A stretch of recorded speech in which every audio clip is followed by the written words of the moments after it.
આપણે ગઈ વખતે બધા દાખલા જોયેલા આર્યનીય સમીકરણ રિલેટેડ આપણે દાખલાઓ જોઈ ગયા। આજે આપણે સક્રિયકરણ ઉર્જા ઉપર ઉદ્દીપકની અસરની ચર્ચા કરવાની છે। તો પહેલા તો સક્રિયકરણ ઉર્જા એટલે શું, મેં તમને અગાઉ પણ કીધું છે। સક્રિયકરણ ઉર્જા એટલે પ્રક્રિયામાં ભાગ લેવા માટે દરેક પ્રક્રિયક અણુ પાસે જે જરૂરી ન્યૂનતમ ગતિજ ઉર્જા હોવી જોઈએ એ ન્યૂનતમ ગતિજ ઉર્જાને સક્રિયકરણ ઉર્જા કહીશું। શું કીધું ફરીથી? પ્રક્રિયામાં ભાગ લેવા માટે જરૂરી ન્યૂનતમ ગતિજ ઉર્જાને શું કહીશું ભાઈ? સક્રિયકરણ ઉર્જા। એટલે જે પ્રક્રિયકના અણુઓ જરૂરી ન્યૂનતમ ગતિજ ઉર્જા ધરાવતા હશે, એટલે કે સક્રિયકરણ ઉર્જા ધરાવતા હશે, એ અણુઓ પ્રક્રિયામાં ભાગ લેશે। ચલો, તો સક્રિયકરણ ઉર્જા પર ઉદ્દીપકની અસરની આપણે વાત કરવાની છે। પહેલા તો ઉદ્દીપક કોને કહેવાય? તો તમને બધાને ખબર છે, ઉદ્દીપક એટલે પ્રક્રિયાનો વેગ શું કરે ભાઈ? વધારે। રાસાયણિક પ્રક્રિયાનો વેગ શું કરે ભાઈ? વધારે। પણ પોતાના કાયમી રાસાયણિક બંધારણમાં કોઈ ફેરફાર કરે નહીં। રાસાયણિક બંધારણ પામ્યા વગર પ્રક્રિયાનો શું કરે ભાઈ? વેગ વધારે છે। એટલે ઉદ્દીપક શું કરે ભાઈ? ઉદ્દીપક એવો પદાર્થ છે જે પોતાના કાયમી રાસાયણિક ફેરફાર પામ્યા વગર પ્રક્રિયાનો વેગ શું કરે ભાઈ? વધારે છે। ઉદ્દીપક એવો પદાર્થ છે જે પોતાનામાં કાયમી રાસાયણિક ફેરફારમાં પામ્યા વગર પ્રક્રિયાનો વેગ શું કરે છે ભાઈ? વધારે છે। ટૂંકમાં તમને બધાને ખબર છે, ઉદ્દીપક શું કરે ભાઈ? પ્રક્રિયાનો વેગ શું કરે? પ્રક્રિયાનો વેગ વધારે અને પ્રક્રિયાને અંતે મૂળ સ્વરૂપે પાછો મળે। યાદ રહ્યું? એકદમ સાવ સિમ્પલ ભાષામાં ઉદ્દીપક શું કરે? રાસાયણિક પ્રક્રિયાનો વેગ વધારે અને પ્રક્રિયાને અંતે ઉદ્દીપક મૂળ સ્વરૂપે પાછો આવે છે। ટૂંકમાં પ્રક્રિયાને ઉદ્દીપ્ત કરે। દાખલા તરીકે આપણે KClO3 નું વિઘટન MnO2 ઉદ્દીપકની હાજરીમાં કરવામાં આવે। આ MnO2 ઉદ્દીપક છે, તો આ પ્રક્રિયાનો વેગ વધે છે। બરાબર છે? KClO3 નું વિઘટન તમે MnO2 ઉદ્દીપકની હાજરીમાં કરો તો પ્રક્રિયા ઝડપી બને છે। ઝડપથી આપણને શું મળે છે ભાઈ? નિપજ મળે છે। હવે એક વસ્તુ યાદ રાખો, પ્રક્રિયાનો વેગ વધારે તેને આપણે ઉદ્દીપક કહીશું અને પ્રક્રિયાનો વેગ ઘટાડે તેને નિરોધક કહીશું। પ્રક્રિયાનો વેગ વધારે એને ઉદ્દીપક કહીશું અને પ્રક્રિયાનો વેગ ઘટાડે એને શું કહીશું ભાઈ? આપણે નિરોધક કહીશું। હવે આ કેવી રીતે કામ કરે છે? ઉદ્દીપકનું કાર્ય જે છે, ઉદ્દીપકનું કાર્ય એ સંઘાત સિદ્ધાંતથી સમજાવી શકાય છે। મધ્યવર્તી સંકીર્ણ સિદ્ધાંત આમ બી કહેવાય, મધ્યવર્તી સંકીર્ણ સિદ્ધાંત અથવા સંઘાત સિદ્ધાંતથી સમજાવી શકાય છે। ચાલો, કેવી રીતે? તો કે ભાઈ एक्चुअली उद्दीपक શું કરે ભાઈ? પહેલા ઉદ્દીપક જે છે એ ઉદ્દીપક કેટાલિસ્ટ C એ પ્રક્રિયકો સાથે પહેલા જોડાઈ જાય અને શું બનાવે? પહેલા મધ્યવર્તી સંકીર્ણ બનાવે. આ મધ્યવર્તી સંકીર્ણ અસ્થાયી હોય, જેમાં પ્રક્રિયક અને ઉદ્દીપકો વચ્ચે ક્ષણિક નિર્બળ બંધ હોય છે. એ બંધ તૂટે અને આપણને નિપજ મળે અને ઉદ્દીપક આપણને પાછો મળતો હોય છે.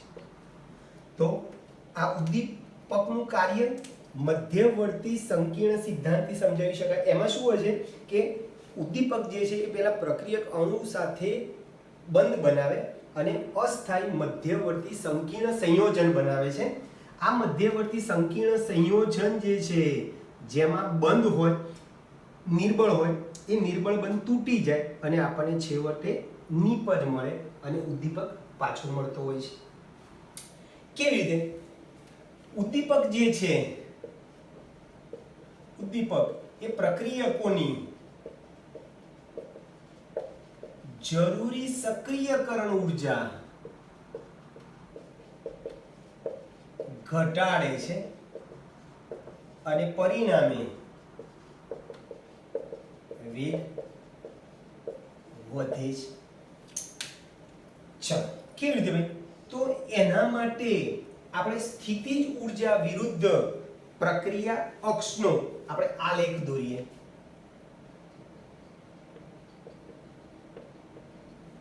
સ્થિતિજ ઉર્જા વિરુદ્ધ પ્રક્રિયા અક્ષનો આપણે આલેખ દોરીએ. સમજો આલેખ.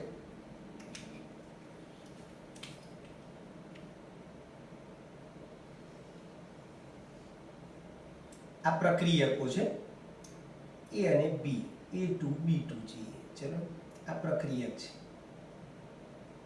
અને આ AB 2AB નિપજ છે. હવે આ પ્રક્રિયા ઉદ્દીપકની ગેરહાજરીમાં કરીએ છીએ. આ ઉદ્દીપકની ગેરહાજરીમાં થતી પ્રક્રિયા માટે જરૂરી અહીંયા શું થશે? મધ્યવર્તી સંયોજન બનશે. A અને BB. આ મધ્યવર્તી સંકીર્ણ બન્યું. આપણે કીધું ને, ઉદ્દીપક અને પ્રક્રિયકો વચ્ચે પહેલા પ્રક્રિયા થશે અને મધ્યવર્તી સંકીર્ણ બનાવશે. આ મધ્યવર્તી સંકીર્ણમાં બંધ નિર્બળ હોય. હવે બરોબર યાદ રાખજો, આ મધ્યવર્તી સંકીર્ણ બનાવવા માટે આ જે ઉર્જા જોઈએ છે, જેને આપણે સક્રિયકરણ ઉર્જા EA કહીશું. હવે આ જ પ્રક્રિયા હું ઉદ્દીપકની હાજરીમાં કરું છું. ઉદ્દીપકની હાજરીમાં કરીશ ને, એટલે જોજો, ઉદ્દીપકની હાજરીમાં પ્રક્રિયા કરું છું, બરોબર છે? તો મને નિપજ તો એટલી જ મળશે. આ ઉદ્દીપકની હાજરીવાળી પ્રક્રિયા છે, ઉદ્દીપ્ત પ્રક્રિયા કહીએ. ઉદ્દીપ્ત પ્રક્રિયા. તો ઉદ્દીપકની હાજરીમાં પ્રક્રિયા કરવામાં આવે છે ત્યારે જરૂરી સક્રિયકરણ ઉર્જા EAC કેટાલિસ્ટ શું થઈ જાય છે? ઘટી જાય છે. બરાબર? જો ઉદ્દીપકની ગેરહાજરીમાં પ્રક્રિયા કરે છે ત્યારે જરૂરી સક્રિયક ઉર્જા EA છે અને આ જ પ્રક્રિયા હું ઉદ્દીપકની હાજરીમાં કરું ત્યારે જરૂરી સક્રિયક ઉર્જા શું થાય છે? પહેલા કરતા EA કરતા EAC શું થઈ ગયું? ઘટી ગયું. એટલે ઉદ્દીપક શું કરે? પ્રક્રિયકોની જરૂરી સક્રિયકરણ ઉર્જા શું કરે છે? ઘટાડે છે. સક્રિય ઉર્જા ઘટી જાય તો પ્રક્રિયા ઝડપથી મળે, નિપજ ઝડપથી મળે, પ્રક્રિયાનો વેગ શું થઈ જાય? વધી જાય છે. ઉદ્દીપક યાદ રાખજો, ઉદ્દીપક સંતુલન અચળાંક ઉપર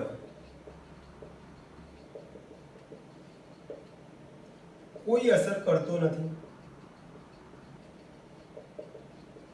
કારણ કે એ પુરોગામી પ્રક્રિયા અને પ્રતિગામી પ્રક્રિયા બંનેને એક સરખી રીતે ઉદ્દીપ્ત કરે છે, બંનેનો વેગ એક સરખો રાખે છે. પરિણામે સંતુલન અચળાંકમાં કોઈ ફેર પડતો નથી, પણ પ્રક્રિયા પૂરી થવા માટે લાગતો સમય એ શું કરે છે ભાઈ? ઘટાડે છે. એટલે યાદ રાખજો, ઉદ્દીપક પુરોગામી પ્રક્રિયા અને પ્રતિગામી પ્રક્રિયાને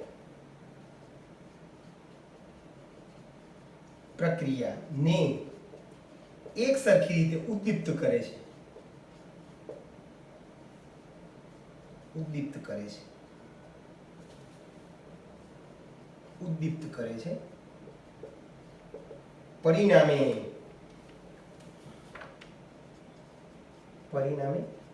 ઝડપથી સંતુલન સ્થપાય છે અને ઝડપથી નીપજ મળે છે. વધુ નીપજ મળે છે એવું ના કહેવાય, નીપજ આપણને ઝડપથી મળે છે. ક્લિયર દોસ્તો? તો તમને ઉદ્દીપક વિશે વાતો કરવાની કહે તો તમે આટલી વાત કરી શકો કે ઉદ્દીપક વિશે? તો ફરીથી જરૂર બોલી જાઉં છું ઝડપથી. ઉદ્દીપક એવો પદાર્થ છે કે જે પોતાનામાં કાયમી રાસાયણિક ફેરફારમાં પામ્યા વગર પ્રક્રિયાનો વેગ શું કરે છે ભાઈ? વધારે છે. એટલે પોતાનામાં રાસાયણિક ફેરફાર કાયમી કરતો નથી, ક્ષણિક કરે પછી પાછો મૂળ સ્વરૂપે પાછો મળી જાય.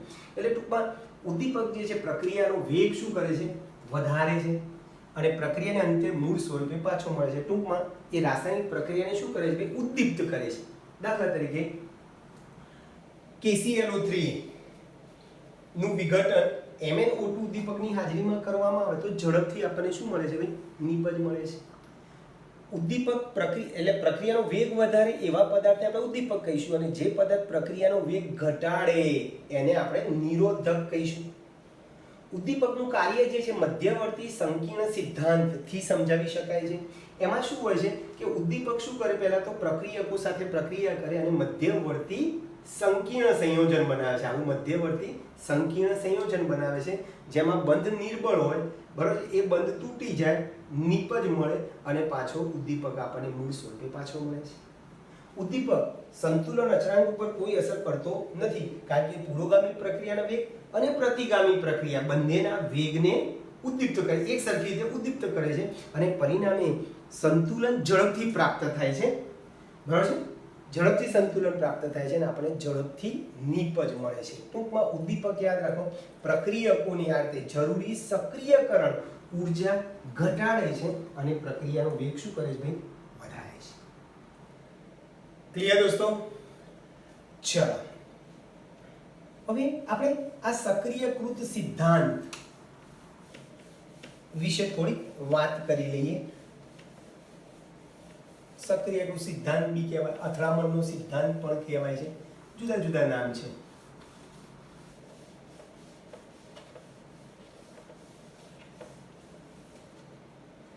ચલો તો રાસાયણિક પ્રક્રિયાઓનો સંઘાત સિદ્ધાંત, રાસાયણિક પ્રક્રિયાઓનો સંઘાત સિદ્ધાંત.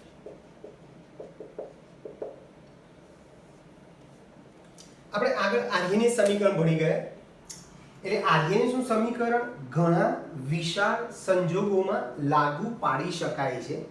આર્યની શું સમીકરણ ઘણા વિશાળ સંજોગોમાં લાગુ પાડી શકીએ છીએ.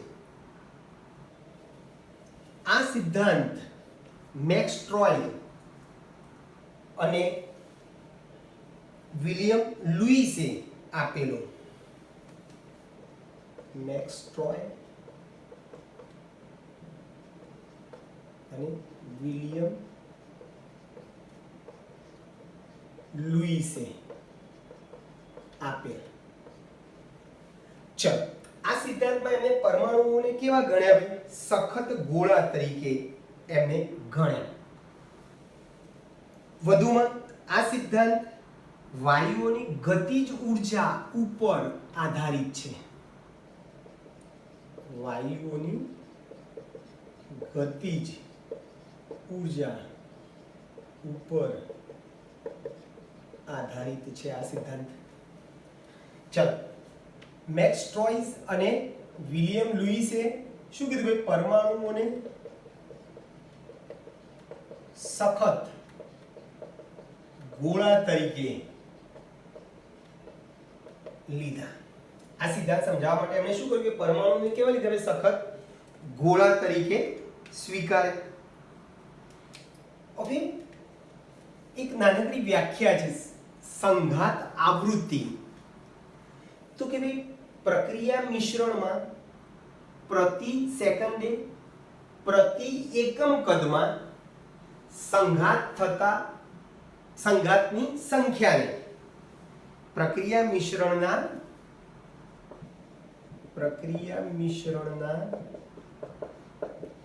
પ્રતિ સેકન્ડે પ્રતિ એકમ કદમાં સંઘાત અથડામણ ની સંખ્યાને સંઘાત આવૃત્તિ Z કહીશું. શું કહેવાય વ્યાખ્યા?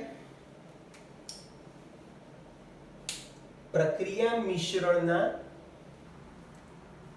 અથવા પ્રક્રિયા મિશ્રણમાં એમ લખીએ, પ્રક્રિયા મિશ્રણમાં પ્રતિ સેકન્ડે પ્રતિ એકમ કદમાં થતા સંઘાત અણુઓની સંખ્યાને સંઘાત આવૃત્તિ Z કહીશું. બરોબર છે ભાઈ? એટલે પહેલામાં પહેલું પરિબળ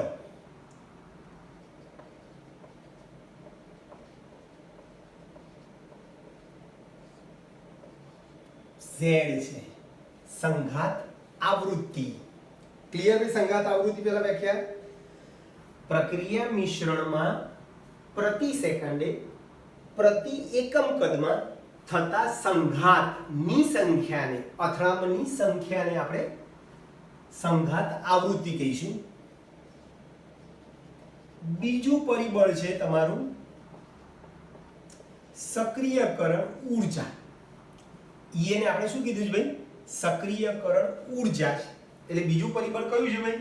સક્રિયકરણ ઊર્જા છે, જે પ્રક્રિયા વેગને શું કરે છે ભાઈ? અસર કરે છે.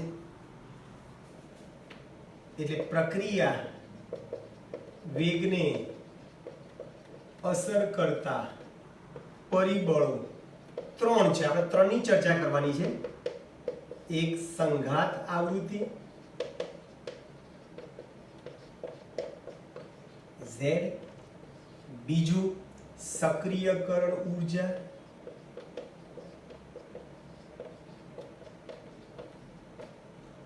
અને ત્રણ સંભાવ્યતા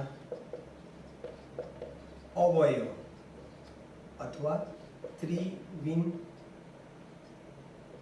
વિન્યાસ. P. આ ત્રણની આપણે વાત કરવાની છે. તો પહેલા આપણે વાત કરી સંઘાત આવૃત્તિની વ્યાખ્યા આપી. બીજું સક્રિયકરણ ઊર્જા. સક્રિય ઊર્જાની વ્યાખ્યા આપણે પ્રક્રિયામાં ભાગ લેવા માટે જે પ્રક્રિયક અણુ પાસે જરૂરી ન્યૂનતમ ગતિ ઊર્જા હોય છે, જેને આપણે સક્રિયકરણ ઊર્જા કહીશું. આપણે A + B ગિવિંગ નિપજ વાળી દ્વિઆણવીય પ્રક્રિયા માટે મારે પ્રક્રિયા વેગનું સૂત્ર લખવું હોય તો હું આમ લખી શકું. પ્રક્રિયા વેગ બરાબર ZAB e−EA/RT. આ કોને સૂત્ર આપ્યું ભાઈ? આર્હેનિયસ ના સમીકરણ મુજબ જ છે. મેક્સ ટ્રોઇસ અને લુઈસ વિલિયમે અથવા વિલિયમ લુઈસે આપ્યું. બરાબર છે? બરાબર સમજો. એટલે આ એક પ્રક્રિયા છે. એ પ્રક્રિયા માટે પ્રક્રિયા વેગનું સૂત્ર આમ લખી શકો, ZAB e−EA/RT. હવે તમને ખબર છે આ ZAB એ શું છે ભાઈ? A અને B ની આવૃત્તિ સંઘાત આવૃત્તિ છે. સંઘાત આવૃત્તિ છે. ZAB એ શું છે ભાઈ? પ્રક્રિયકો A અને B ની સંઘાત આવૃત્તિ છે. અને આ જે વસ્તુ જે છે એ EA કરતા વધુ કે ઓછી, EA કરતા વધુ કે ઓછી ઊર્જા ધરાવતા અણુઓનો અંશ છે, જેને તમે બોલ્ટ્ઝમેન અચળાંક પણ કહી શકો. બરાબર યાદ રાખજો. તો આ સમીકરણને આપણે આર્યને સમીકરણ સાથે સરખાવો. આર્યની સમીકરણ શું હતું? k બરાબર a * e⁻ છે ને, તો એમાં a જે છે એ આ સંઘાત આવૃત્તિ સાથે સંબંધ ધરાવે છે એમ કહી શકો. આ આર્યની સમીકરણ જે છે એમાં a જે છે એ આ સંઘાત સિદ્ધાંતમાં ZAB બરાબર છે, ZAB સાથે સંબંધિત છે એમ કહેવાય. હવે આ જે સમીકરણ જે છે એ એક પરમાણ્વીય અથવા તો સાદા અણુ માટે સાચો છે.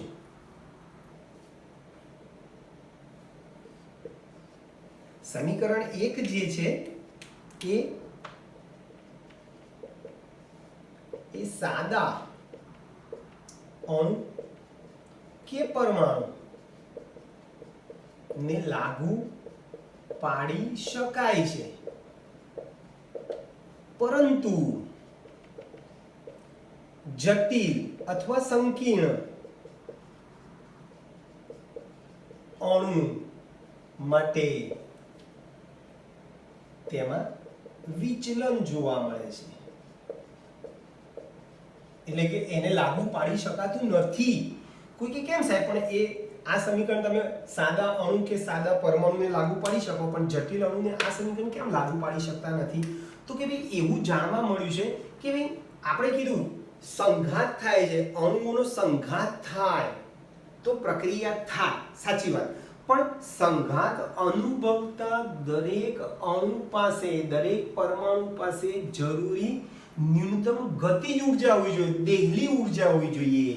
દેહલી શબ્દ યાદ રાખજો, દેહલી ઊર્જા, જેને થ્રેશોલ્ડ એનર્જી કહેવાય. થ્રેશોલ્ડ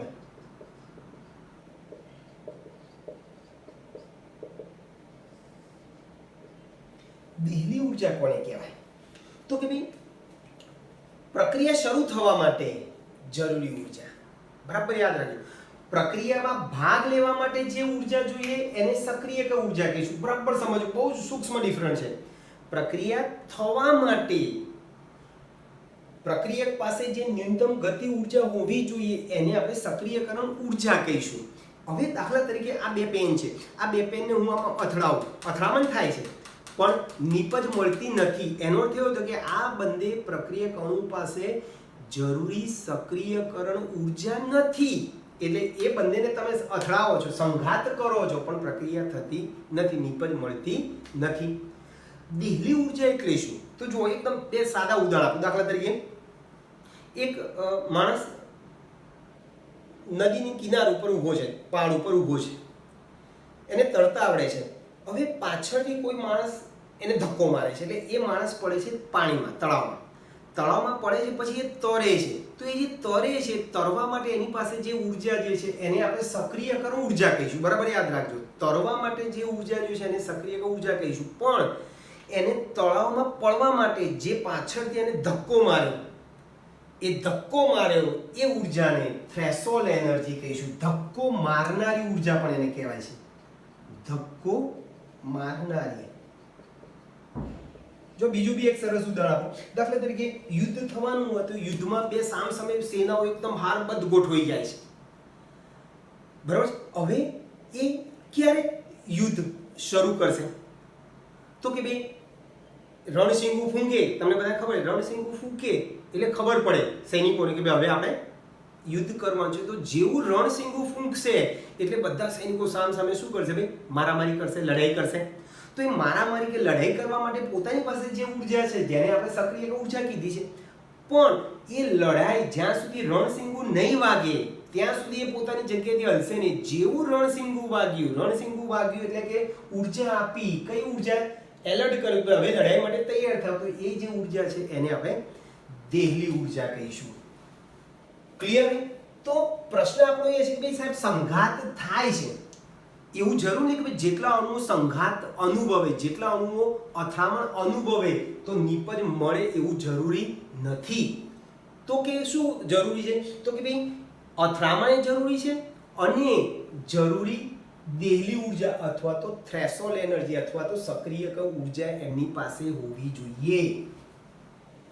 અને અથડામણ યોગ્ય દિક વિન્યાસ, યોગ્ય દિશાએથી થવી જોઈએ. અને યોગ્ય દિશાએથી થવા માટે ત્રીજું પરિબળ આપણે દાખલ કર્યું, જેને આપણે શું કહીશું ભાઈ? સંભાવ્યતા અવયવ. શું કહીશું? સંભાવ્યતા અવયવ અથવા ત્રિવિન્યાસી અવયવ. ત્રિવિન્યાસી અવયવ. અવયવ પી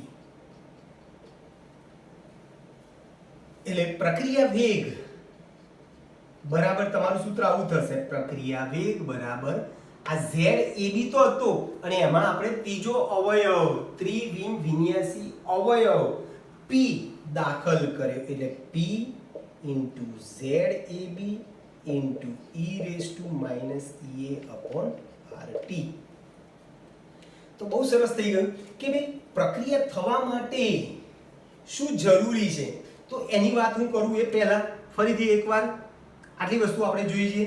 એટલે સરસ પ્રશ્ન છે. પ્રક્રિયા થવા માટે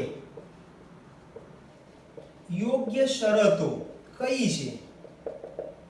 પ્રક્રિયા થવા માટેની યોગ્ય શરતો કઈ છે? તો એક તો પહેલા પ્રક્રિયક અણુ પાસે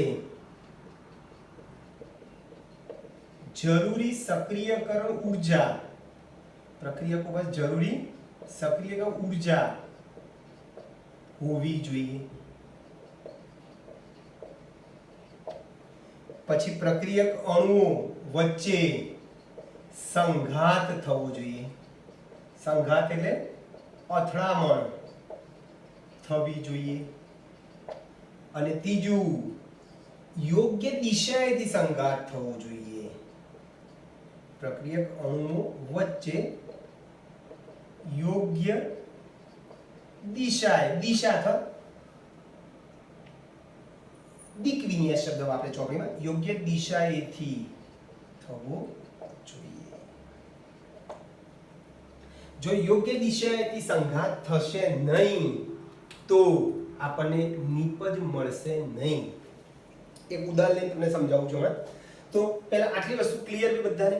તો ઝડપથી ફરીથી રાસાયણિક પ્રક્રિયાનો સંઘાત સિદ્ધાંત મેક્સ સ્ટ્રોઇસ અને વિલિયમ લુઈસે આપ્યો. એમણે શું ધાર્યું ભાઈ? કે પરમાણુઓને સખત ગોળા તરીકે એમણે ધાર્યા. આ સિદ્ધાંત વાયુઓની ગતિજ ઉર્જા ઉપર આધારિત છે. આ સિદ્ધાંતમાં 3 પરિબળો છે. પ્રથમ પરિબળ છે સંઘાત આવૃત્તિ, બીજું છે સક્રિય ઉર્જા અને ત્રીજું છે સંભાવ્યતા અવયવ. સંભાવ્યતા અવયવ અથવા ત્રિવિન્યાસી અવયવ. ચલો પ્રથમ પરિબળ જે છે જેને આપણે સંઘાત આવૃત્તિ કીધી. સંઘાત આવૃત્તિની વ્યાખ્યા શું કીધી? પ્રક્રિયા મિશ્રણમાં પ્રતિ સેકન્ડે એકમ કદમાં થતા સંઘાતની સંખ્યાને સંઘાત આવૃત્તિ કહીશું. બીજું પરિબળ છે સક્રિય ઉર્જા, જે પ્રક્રિયા વેગ ઉપર અસર કરે છે. આ એક પ્રક્રિયા લીધી દ્વિઆણ્વીય પ્રક્રિયા. એના માટે પ્રક્રિયા વેગનું સૂત્ર લખવું હોય તો આમ લખી શકો ZAB e⁻ ZAB ને પ્રક્રિયકો, આ પ્રક્રિયકો છે ને, પ્રક્રિયકો A અને B ની સંઘાત આવૃત્તિ છે. e⁻ એ EA કરતા વધુ કે EA કરતા ઓછી ઉર્જા ધરાવતા અણુઓનો અંશ છે, જેને આપણે બોલ્ટ્ઝમેન અચળાંક પણ કહી શકીએ. બરોબર છે?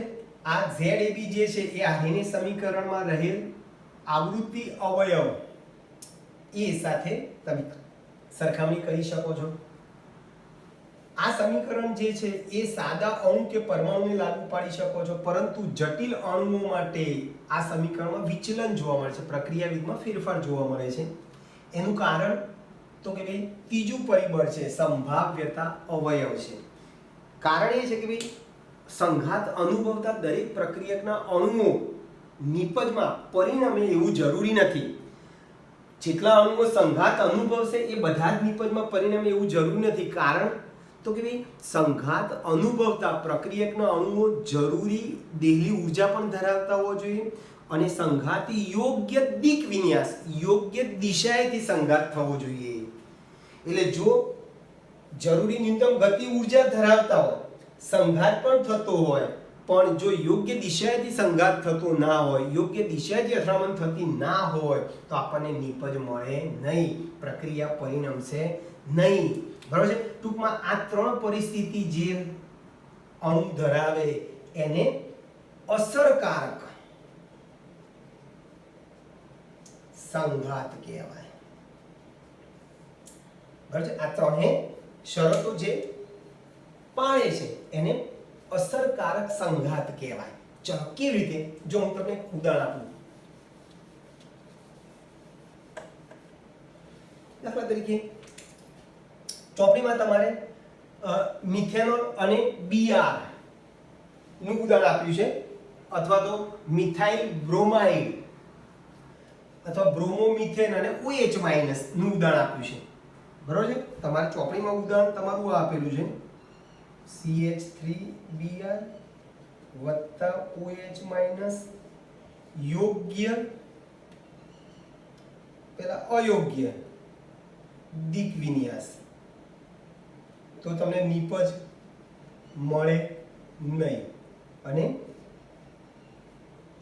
યોગ્ય દિક વિન્યાસ કરશો, યોગ્ય દિશાએથી સંઘાત થશે, દિક વિન્યાસ કરશો તો તમને નિપજ મિથેનોલ OH વત્તા Br માઇનસ નિપજ મળે. ચલો બીજું ઉદાહરણ એક આપું, સરસ તમને યાદ રહેવું છે. દાખલા તરીકે HI.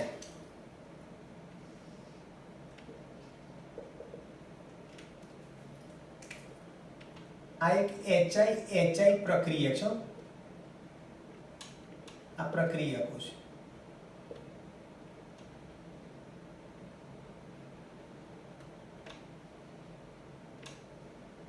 કેમ અહીંયા મોટો I ઉપર મોટો ભાગ ને H ઉપર નાનો ભાગ, તો I માઇનસ હોય, માઇનસ નું કદ મોટું હોય, H પર પ્લસ હોય, કદ નાનું હોય. ચલો પહેલા મધ્યવર્તી સંકીર્ણ બનશે. ચલો જો યોગ્ય દિશા સંઘાત થયો છે.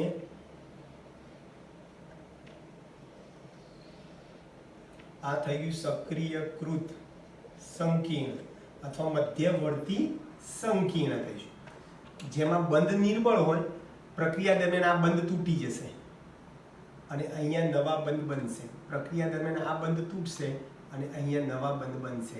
એટલે શું થશે? H2 અને I2 ભેગા થઈ H2 અને I2 તમને નિપજ મળે છે. તો આ થઈ ગયું તમારું સફળ અથવા તો અસરકારક સંઘાત, ફળદાયી સંઘાત થયો. ફળદાયી સંઘાત થયો એટલે આપણને નિપજ મળી. હવે આની આ જ વસ્તુ જો યોગ્ય દિશાએથી થઈ છે એટલે આપણને નિપજ મળી છે. હવે જોજો હું આની આ જ વસ્તુ લખું HI જ લખું છું, પણ મેં દિશા બદલી નાખી. જોયું તમે?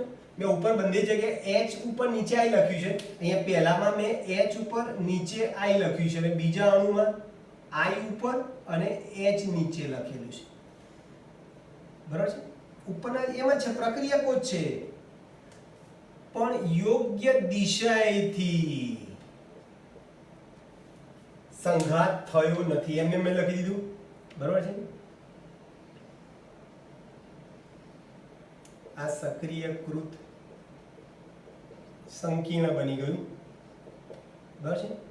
એમાં શું થશે? આ બંધ તૂટશે, આ બંધ બનશે, આ બંધ તૂટશે, આ બંધ બનશે, ઉપરની જેમ જ. તો પાછું HI વત્તા શું મળી ગયું? HI. પ્રક્રિયકમાંથી પાછા શું મળ્યા ભાઈ? પ્રક્રિયકો જ મળ્યા. તો સંઘાત યોગ્ય દિશાએથી થાય તો આપણને પ્રક્રિયકમાંથી નિપજ મળે છે, અને સંઘાત યોગ્ય દિશાએથી ન થાય તો આપણને પ્રક્રિયકમાં પાછો પ્રક્રિયક મળે છે. આ જે થયું એ બિન અસરકારક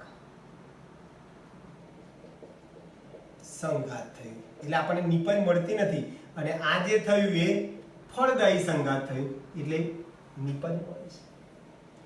ક્લિયર દોસ્તો? તો આ થઈ ગયો તમારો સંઘાત સિદ્ધાંત. ચાલો છેલ્લી થિયરી. એટલે અહીંયા સંઘાત યોગ્ય દિશાથી થાય છે, નિપજ મળે છે. અહીંયા સંઘાત યોગ્ય દિશાથી થતો નથી, માટે નિપજ મળતી નથી.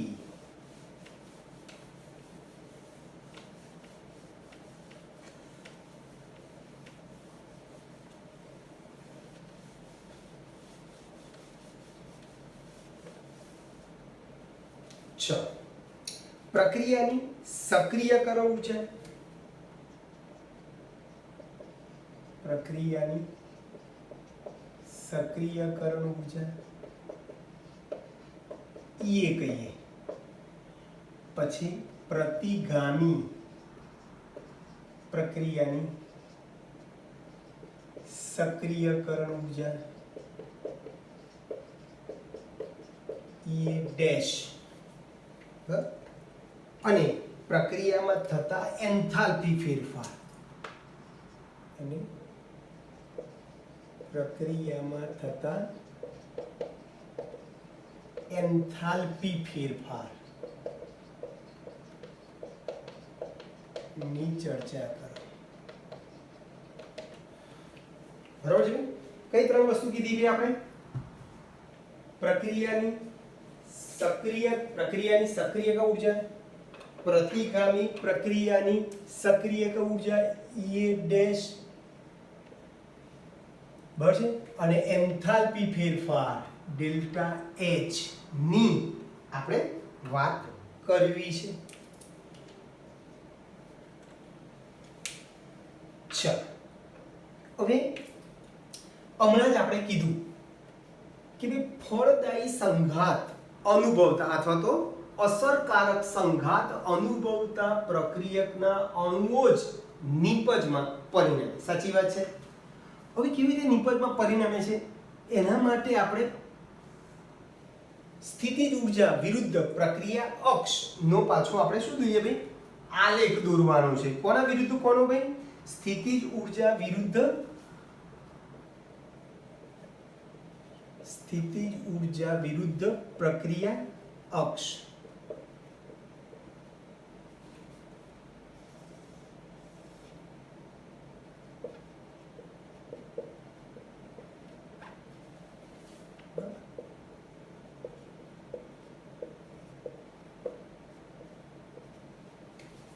વિરુદ્ધ પ્રક્રિયા અક્ષનો આપણે આલેખ દોરીએ.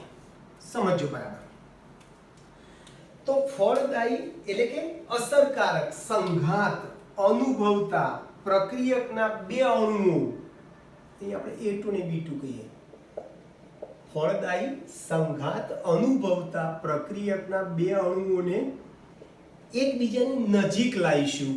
એકબીજાની નજીક લાવશું એટલે શરૂઆતમાં એમની સ્થિતિ ઊર્જા શું થશે? ધીમે ધીમે વધશે, સ્થિતિ ઊર્જા વધશે, વધીને મહત્તમ થશે.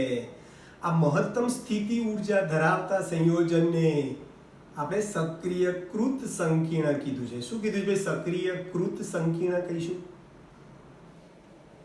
ફરીથી x2 ને y2 કહીએ પ્રક્રિયકો. અહીંયા x2 y2 લઈએ. ફળદાયી સંઘાત અનુભવતા પ્રક્રિયકના બે અણુઓને અનંત અંતરેથી નજીક લાવીએ ત્યારે શરૂઆતમાં એમની સ્થિતિ ઊર્જા વધે છે, વધીને મહત્તમ થાય છે. આ મહત્તમ સ્થિતિ ઊર્જા ધરાવતા સંયોજનને આપણે સક્રિયકૃત સંકીર્ણ કહીશું. સક્રિયકૃત સંકીર્ણ કહીશું આપણે.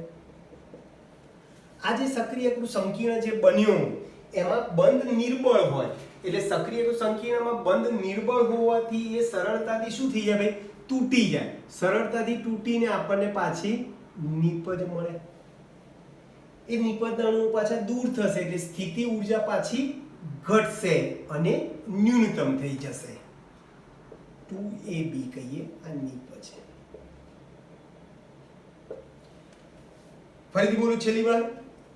ફળદાયી સંઘાત અનુભવતા પ્રક્રિયકના અણુઓને આપણે અનંત અંતરેથી નજીક લાવીએ તો શરૂઆતમાં એમની સ્થિતિજ ઉર્જા વધશે, સ્થિતિ ઉર્જા વધીને મહત્તમ થશે, મહત્તમ સ્થિતિ ઉર્જા ધરાવતા સંયોજનને આપણે સક્રિયકૃત સંકીર્ણ કહીશું।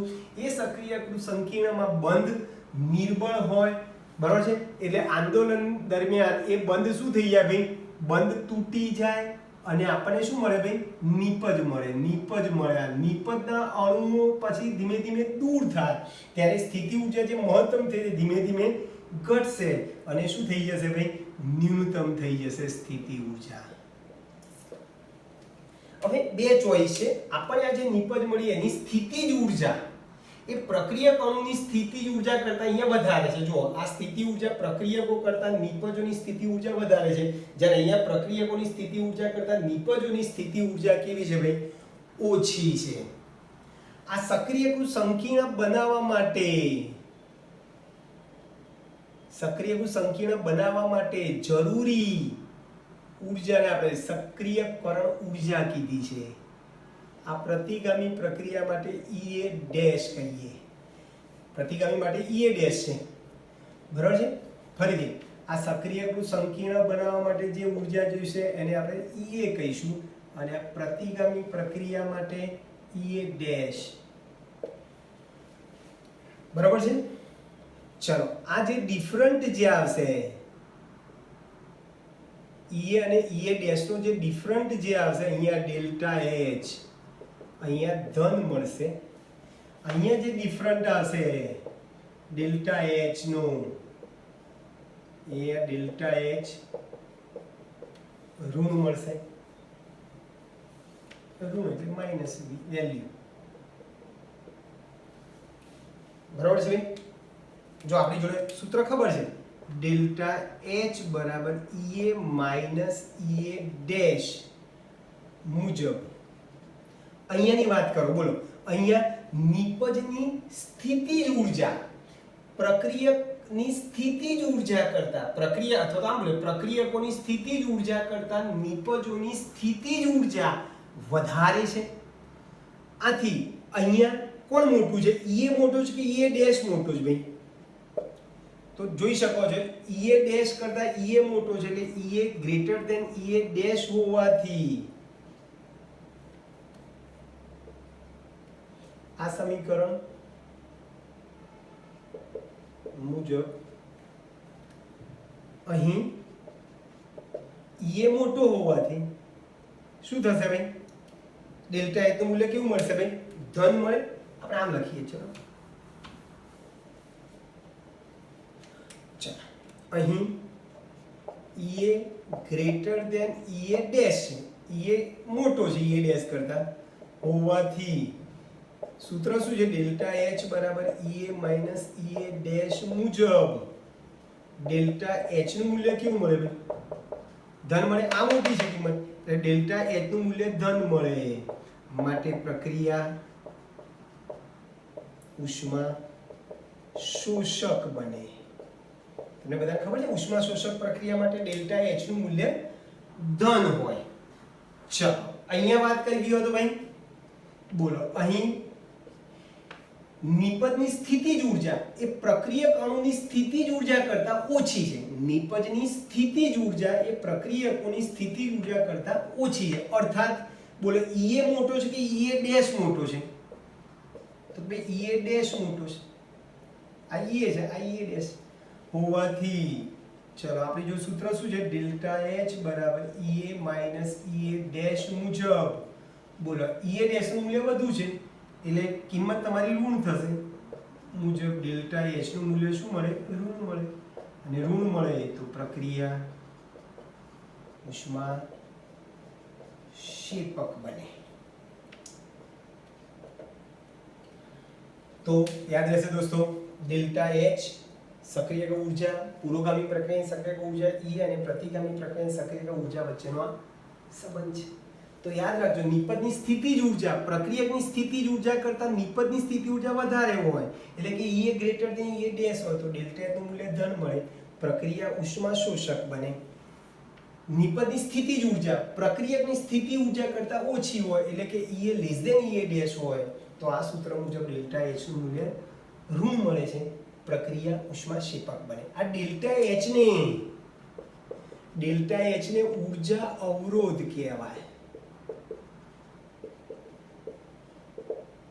સક્રિયક ઊર્જા અને પ્રક્રિયા વેગને વ્યસ્ત સંબંધ છે, યાદ રાખો. એટલે ઉદ્દીપક શું કરે? હકીકતમાં પ્રક્રિયકોની સક્રિયકરણ ઊર્જા